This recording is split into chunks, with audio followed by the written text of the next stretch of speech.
Many people know me as the first Black woman to visit every country in the world. What's sort of your advice to people getting started and wondering, like, I want to make a career out of this too? I think you really have to ask yourself, what is your why? You have to pick something that you are truly passionate about and something that is authentic to you. You know, you have something that happens in your life and you're like, this is in perfect alignment with who I am. I was supposed to do this. This is Creator, the podcast from Matador Network. I'm your host, Ross Borden, and I believe creators are the future of all global advertising. So join me as I sit down with top creators to hear about how they got started, the challenges they've overcome, and the tips you need to become a full-time creator.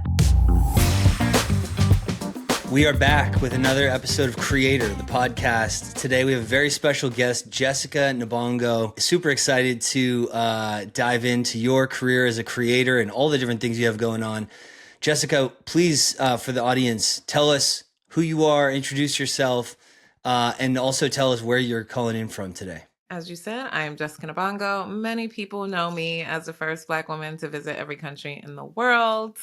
I say I'm a writer, I'm a photographer, I'm a liver and lover of life, and I've become a travel expert in recent years, and I am calling in from Detroit. Nice. Where's home for you, Jessica? Are you in Detroit? Is that your home base? Yeah, I live in Detroit, but I bought a flight to Jamaica, so I'm leaving in the morning. Nice. Where are you going in Jamaica? Negril. Okay, awesome. Love Jamaica. So yeah, I'm really excited to have you on. I don't think we've ever met before or worked together, but I've followed your content for a very long time, and obviously, as you said, a lot of people know you as the first Black woman to visit every single country. An incredible accomplishment. How did before you crossed over 200 something countries? How did you get started? Tell us your sort of origin story as a person, as a creator. Where'd you grow up, and then how'd you get started creating content? Okay. You don't want the villain origin story? Anyway. I'll take the villain origin story too. So I'm from Detroit. I was born and raised here by my Ugandan parents. They settled here in the late 1960s permanently. I think I've always been a curious person. And so I started traveling with my family when I was 4 years old. I'm in Michigan, so like Detroit, I can literally see Canada from my window. Not like Sarah Palin, but I can see it legitimately from my window. And so, that was the first country that I went to. And because we're from Uganda, by the time I was 6, we did our first trip to Uganda and stopped in London on the way. So growing up, my parents just took us on vacation. So whether it was like Mexico, Jamaica, the Cayman Islands, whatever, we sort of we vacationed. Even if it was domestic, camping, road trips, whatever it was, every summer we vacationed somewhere because that was just like a thing for my parents. So I grew up in Detroit. I went to undergrad in New York. After undergrad, I moved back to Michigan and I worked for a pharmaceutical company for 2 years. And I was like, is this all there is? And so ultimately I quit my job. I cut my hair and I moved to Japan.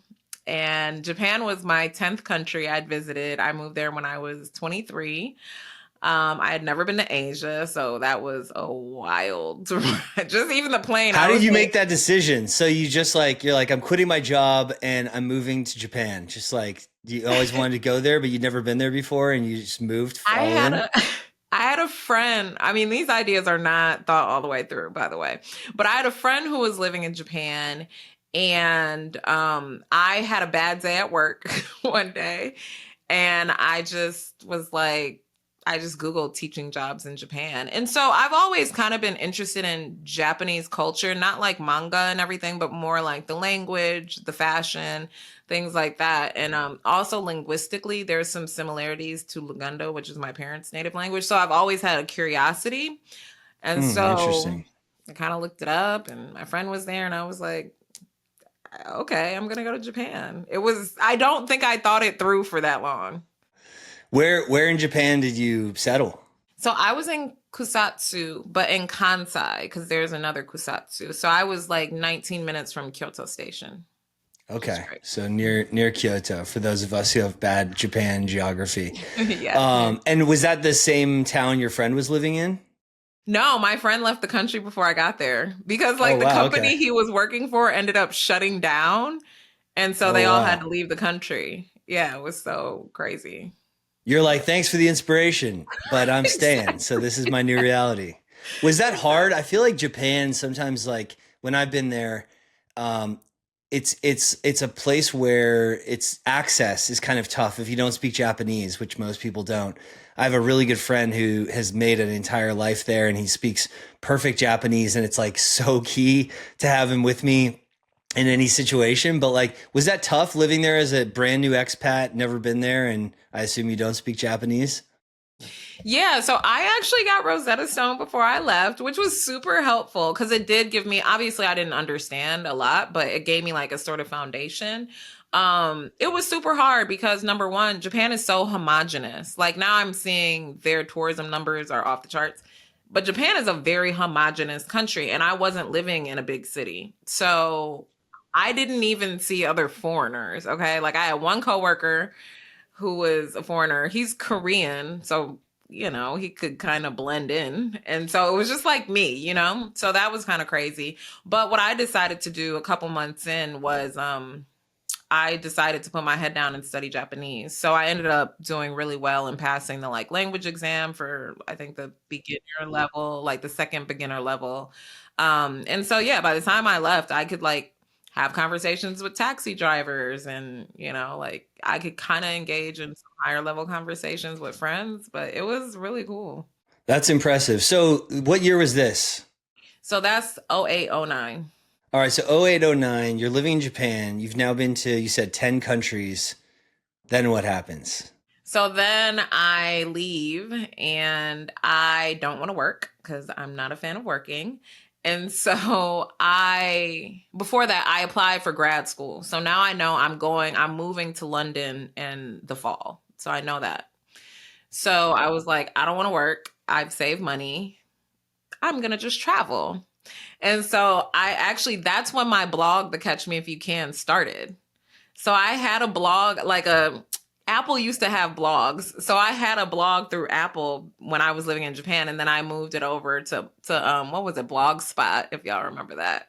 Yep, And so throwback. yeah. Yep. Yeah, so I started the Catch Me If You Can .blogspot.com, which became the Catch Me If You Can.com, because everyone was always like, "Where are you?" That was always the question. And this is '09, so that's why I would be like, "Oh, you got to catch me if you can." And so that's how that started. So I just traveled that whole summer and like I did my first solo trip, which was to Costa Rica. And I went to like Fiji, Australia, all types of places. And so that's where I really got that feeling of, oh, I can just travel, like I can take a 30-hour journey by myself and not feel uncomfortable. So then I moved to London. When I was in London, I, of course, traveled a lot of Europe because I was willing to fly Ryanair at the time. And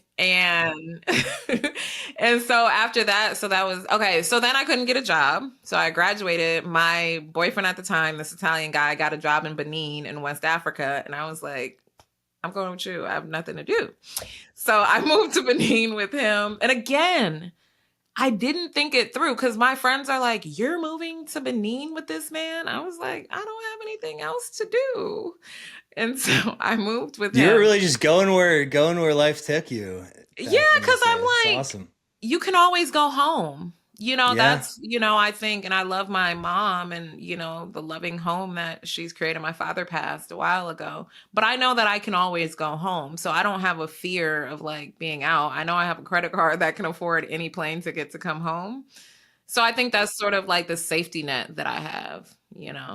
And at what point were you like, I bet I could go to every single country on earth? Like when did that realization or that self challenge, sort of like solidify?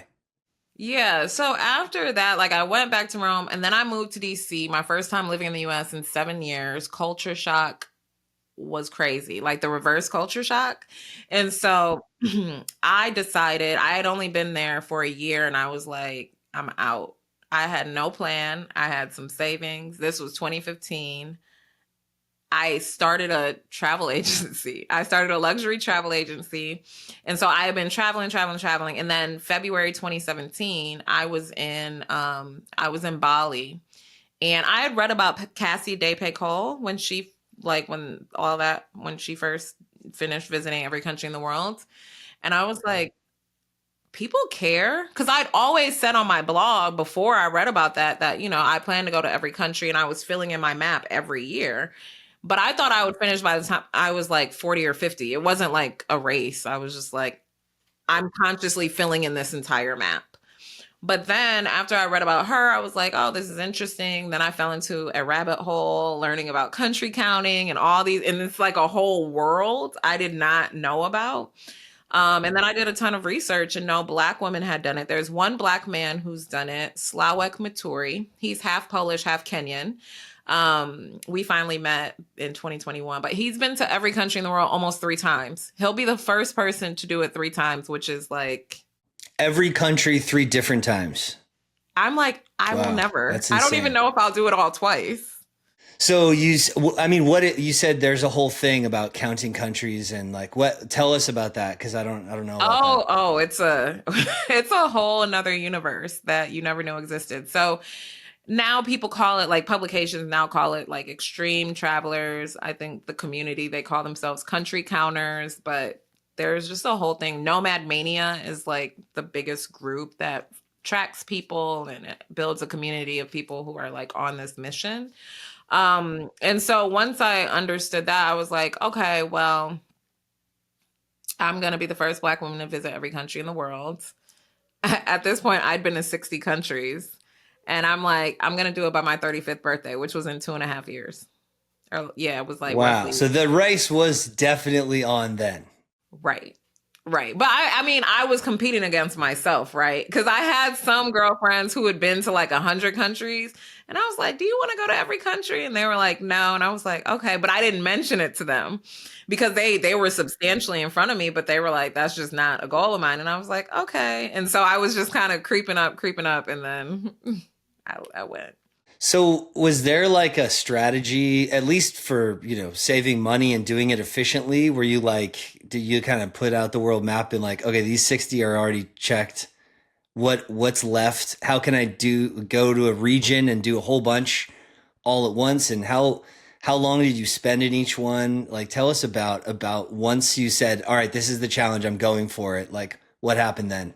Yeah. So the thing that sucked is I'm playing a game of pickup, right? So like 60 countries all on 6 continents, which is not great because, for example, to get to like Nauru or Kiribati or Tuvalu, you have to go through Fiji. Like I had already been to Fiji, and Fiji is very far away. You know what I mean? So I'm like, strategy, if you want to go to every country, start continent by continent in advance. So yeah, so I mean, I grouped things, and then because my UN experience, my travel experience, I understood like, okay, if I'm gonna go to Portuguese speaking African countries, I have to go through Lisbon. If I'm going to French speaking African countries, I'm going through France, and then figuring it out. The thing that's challenging once you get down to countries that are not visited very often is it's like you can go for 10 days or you can go for 2 days, and so that would kind of suck because it's like I'm not prepared to spend 10 days in Mauritania. But after I was there for like 3 days, I'm like, dang, I wish I had more time. Maybe not 10 days, but, maybe 2 more days. But the flights were so far and few between. Once you get to the South Pacific, there's not flights every day.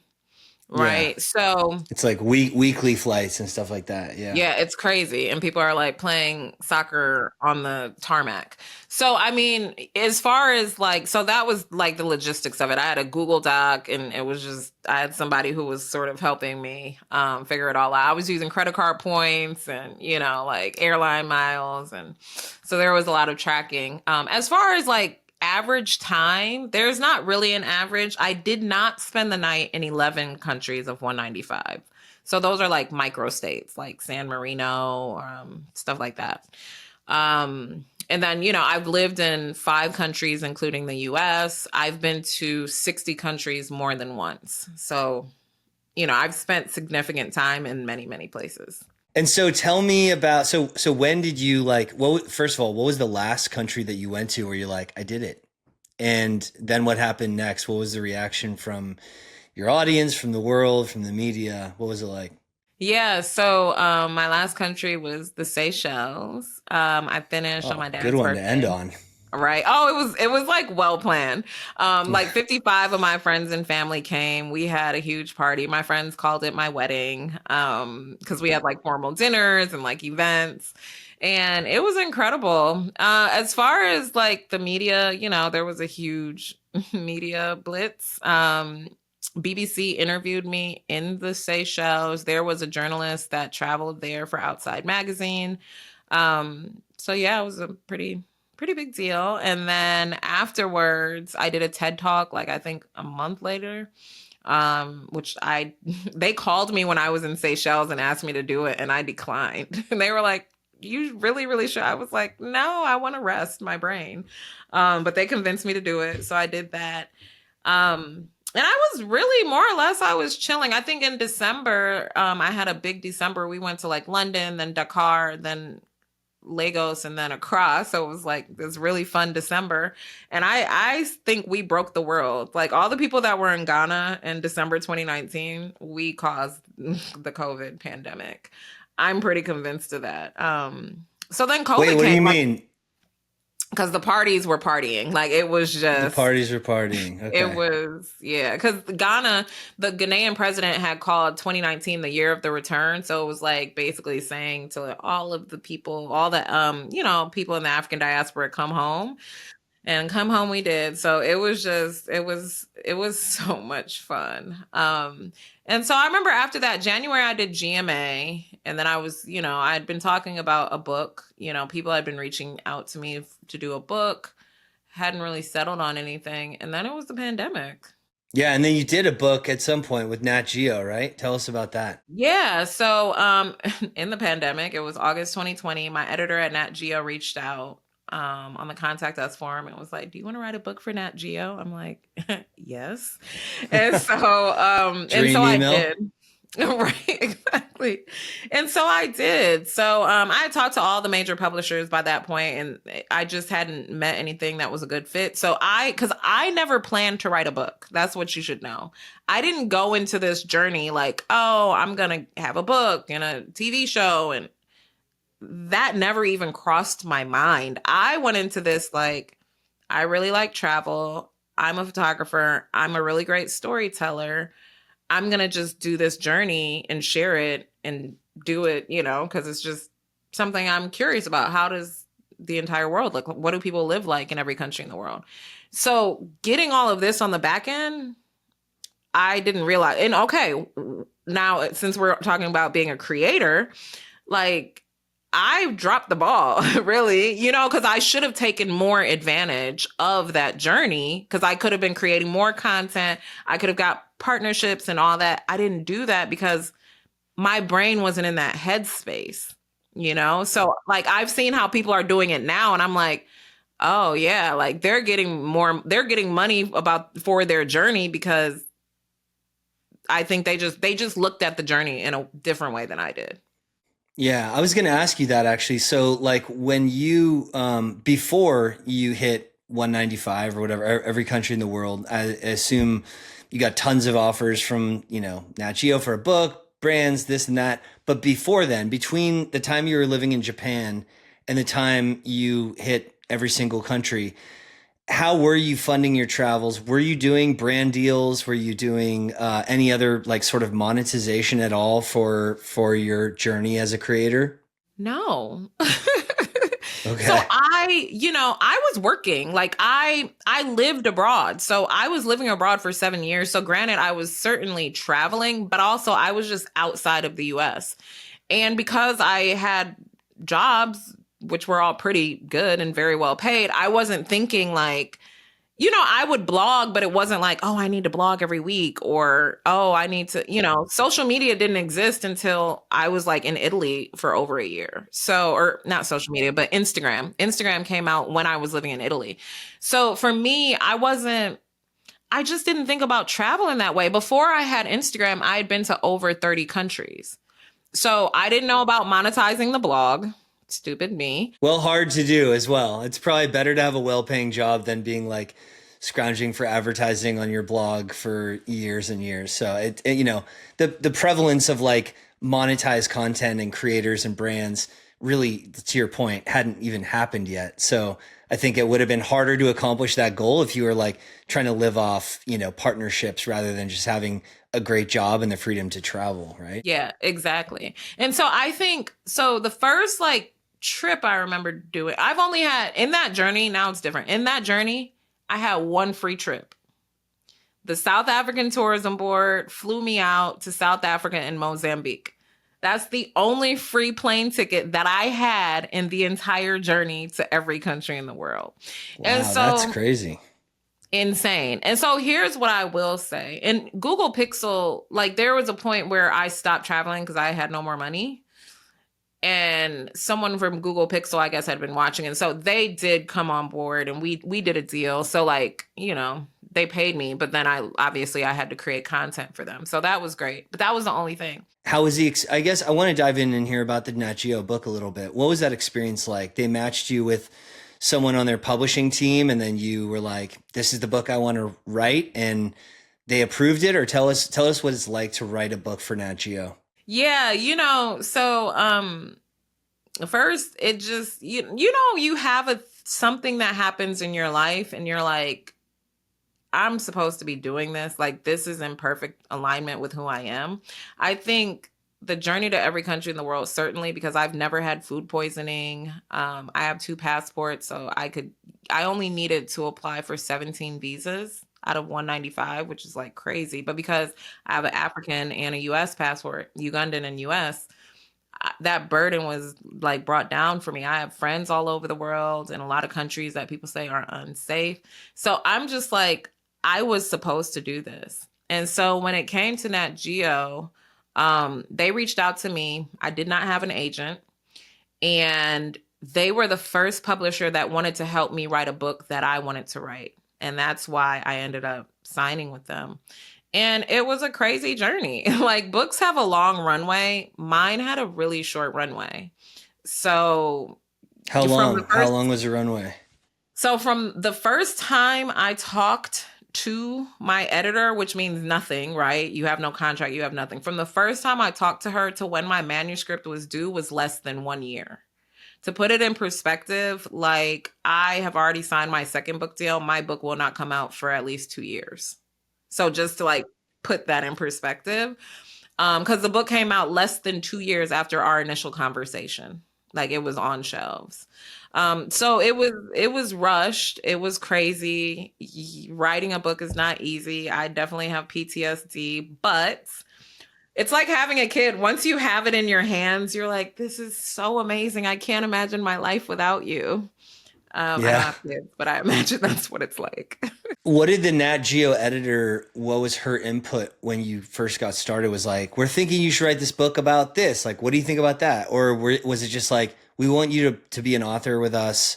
Tell us, and it's all you have 100% creative control. What was the content of the book itself?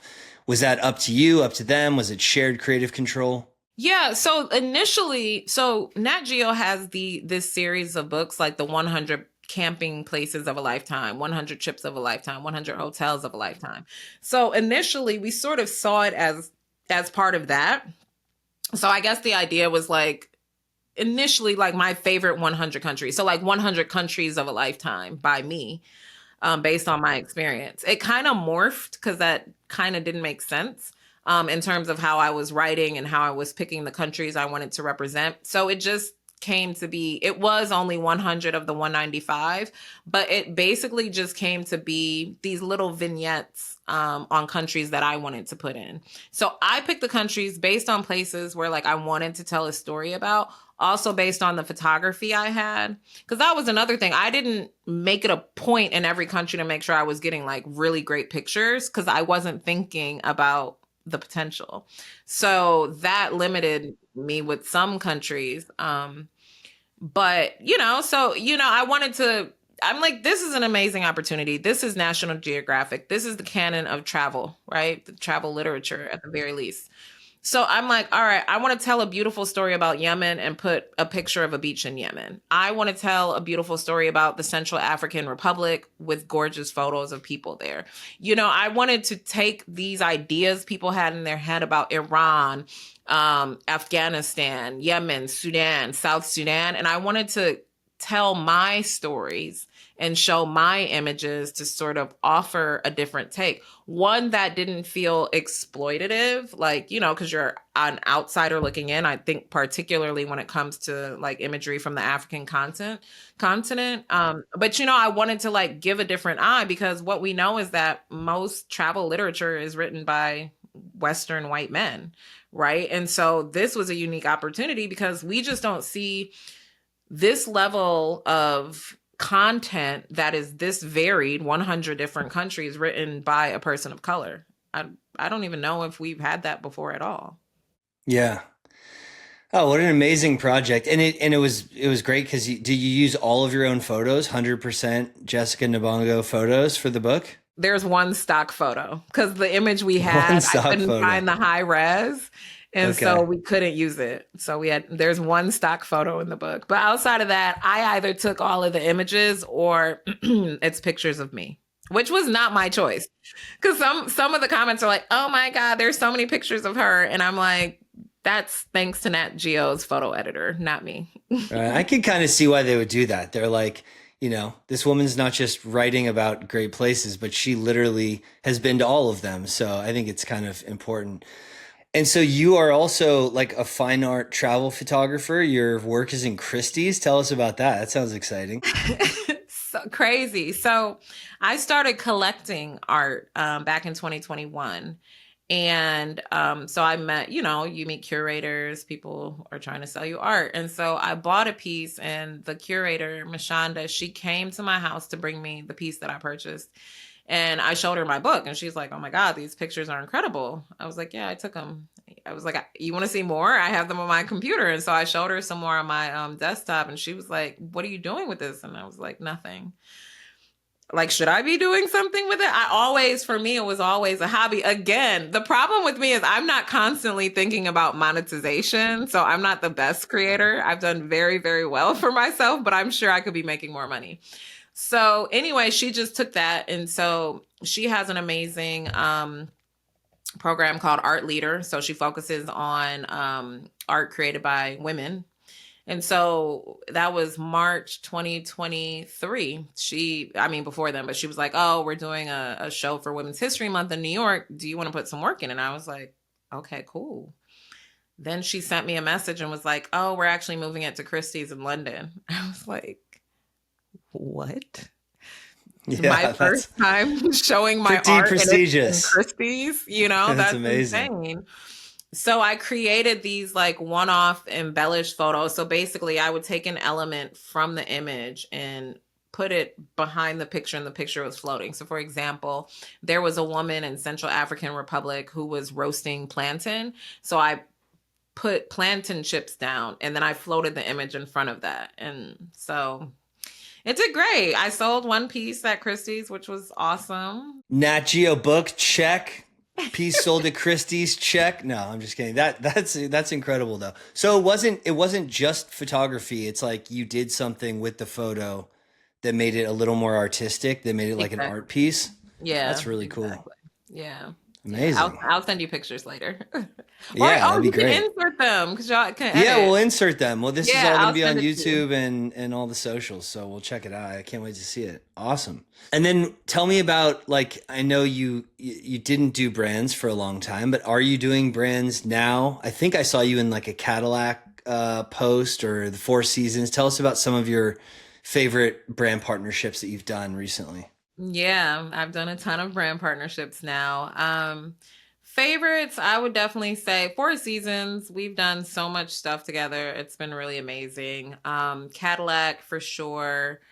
Also Lindblad. I went to Antarctica with them this year. I did a really dope travel series with WhatsApp. So that was like a full YouTube series, which was really incredible because we were basically looking at these diasporic groups in different cities. So, like in Boston, we were looking at the Ugandan community. In London, the Nigerian and Indian communities. In Berlin, it was the Turkish. And then in Sao Paulo, the Japanese community. It was called Crossing Cultures. That was super dope.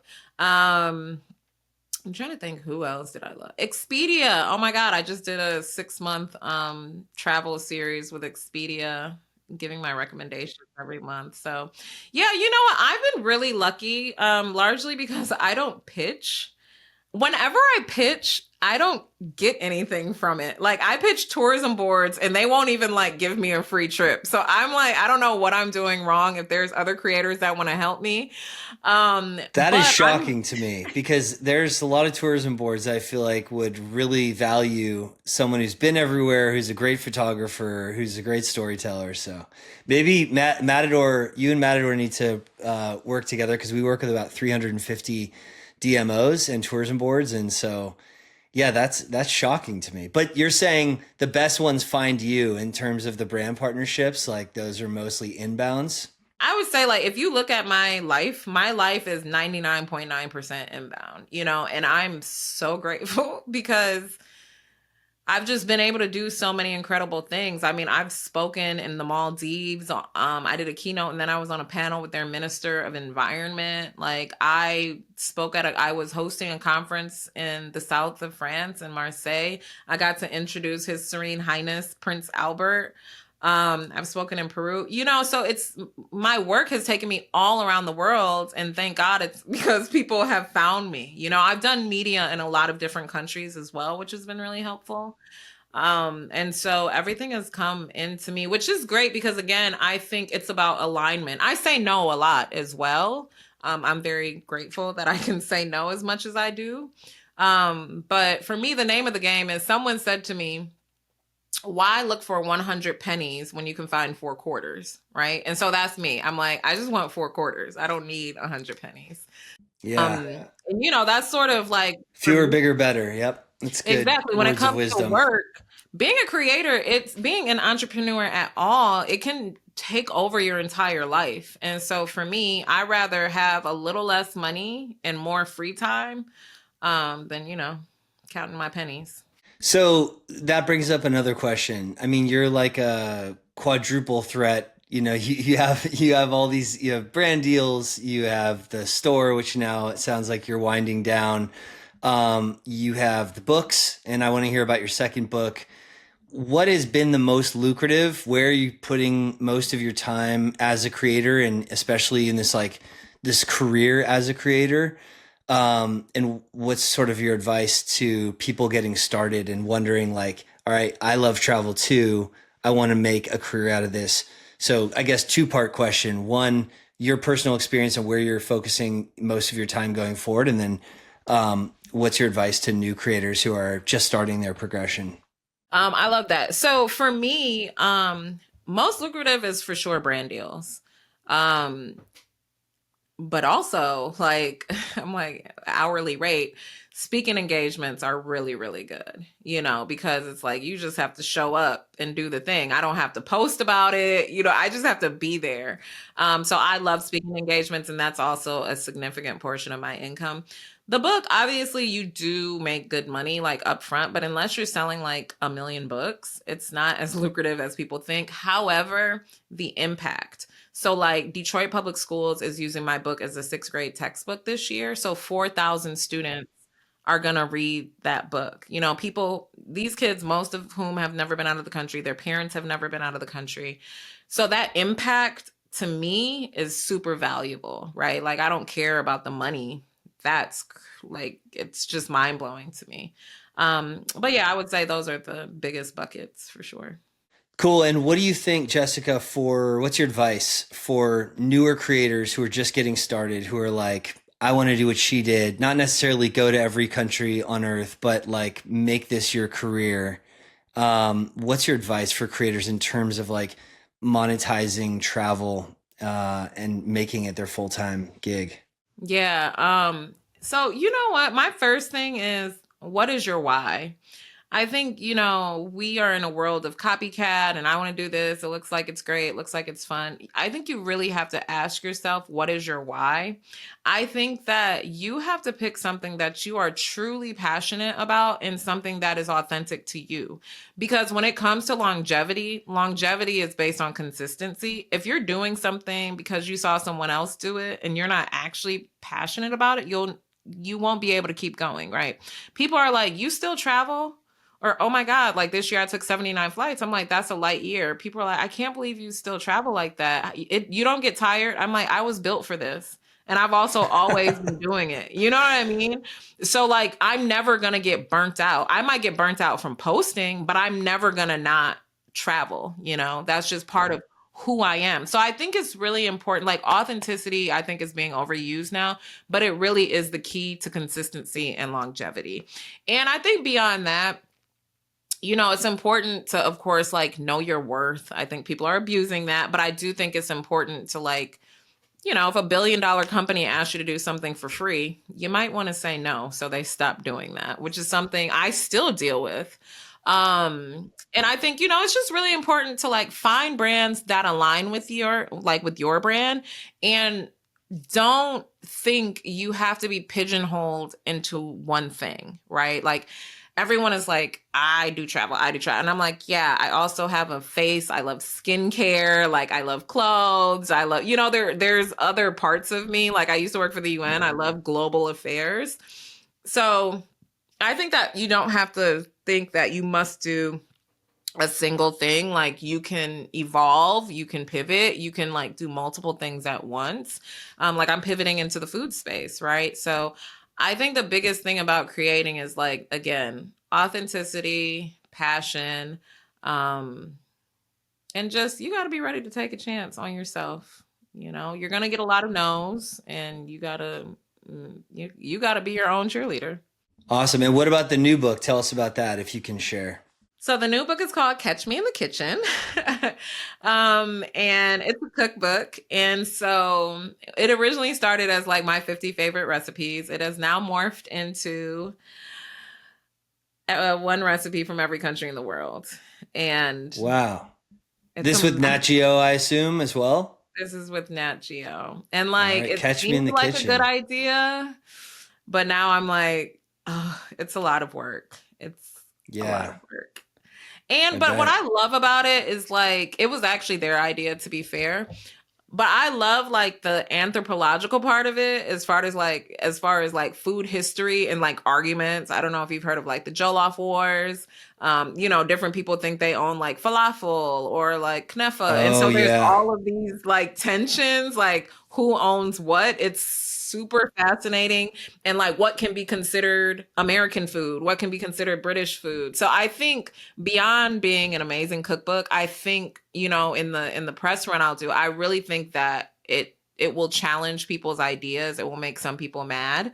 But I think there's a lot of conversations to be had about like this identity around food and how in a globalized world those identities tend to shift. Any quick examples that would surprise people about like the origin of a famous kind of food? Yeah. So for the UK, my recipe is chicken tikka masala. So I stress it's a British recipe. It is not English or Welsh. It's a British recipe because immigrants from South Asia developed it in Scotland, I think in the 1960s, right? So some people might get to that and they're like, where are the bangers and mash and the mushy peas or the Sunday roast? And it's like, well, the Indian influence on the entire British kingdom, or empire, British Empire, can't be understated. But, there's a lot of people from South Asia that live in Britain that are absolutely a part of the fabric of the country. And so that's why I chose that. And I just love when I lived in London for a year, I mostly ate Indian food. Yeah, amazing Indian food in London. So when that you said that's coming out in 2 years, or when will 2026, that fall 2026? 2026. All Hmm. right. Well, congrats. It's very exciting. All right. We're about to wrap up. I have one question I ask everyone, Jessica, and I imagine it's gonna be very tough for you. If your passport only worked in 3 countries in the whole world, and you had to choose those 3 countries to live in, and you could go nowhere else, and yes, you do include the United States in this list, if that's on your list, What are the 3 countries? This is so difficult. Damn. I feel like you should do 6 because then you can get 1 country for each continent. 6 wouldn't be that hard. I mean, you really need to, and everyone struggles with this. And it's like the more people have traveled, I've been about 60, 65 countries, and it's hard for me. I would imagine definitely twice as hard for you. So, okay, I'm going to say 3. I feel like if you ask me tomorrow or in 1 hour, it could be different. But this is what I'm going to go with. Because so I'm going to say the US. I'm going to say Italy. And my goodness, my family will disown me. I would say Kenya. Kenya over Uganda. Right? I'm getting disowned. Because Kenya's on the coast. Uganda's landlocked. Yeah, I saw one of your things in your store was called Lamu. I had a magical time in Lamu. Same. I was there again, and I went back in January. I hadn't been since 2016. I was there January 2024. Still as magical. There's not a ton of tourists. So I'm like, maybe we should stop talking about it now. But just such a energetically beautiful place. Yeah, Kilifi, Mombasa. I mean, the whole Kenya coast is very solid. You see? That's Kenya's definitely top for me as well. Amazing country. Yeah. Awesome. Well, Jessica, thank you so much for joining us. Great to have you. Congrats on all your success. The Christie sale, the Nat Geo books, the brand partnerships, your amazing channels. And by the way, tell people where they can follow you across different platforms. Yeah, so you can find me on Threads, which is like my new favorite thing to play on, and Instagram, Jessica Nabongo, and then I'm on YouTube to Catch Me If You Can. There's not much, but bear with me. One day there'll be stuff there. But you can find me to Catch Me If You Can everywhere. Cool. Thanks for joining. Thank you. Creator the Podcast is produced by Matador Network. We are a leading global travel publisher focused on travel and adventure. If you enjoyed today's episode, please subscribe. Every week, I interview a new top creator. New episodes are released every Tuesday on YouTube, Apple Podcasts, Spotify, and everywhere podcasts are found. Thanks for listening.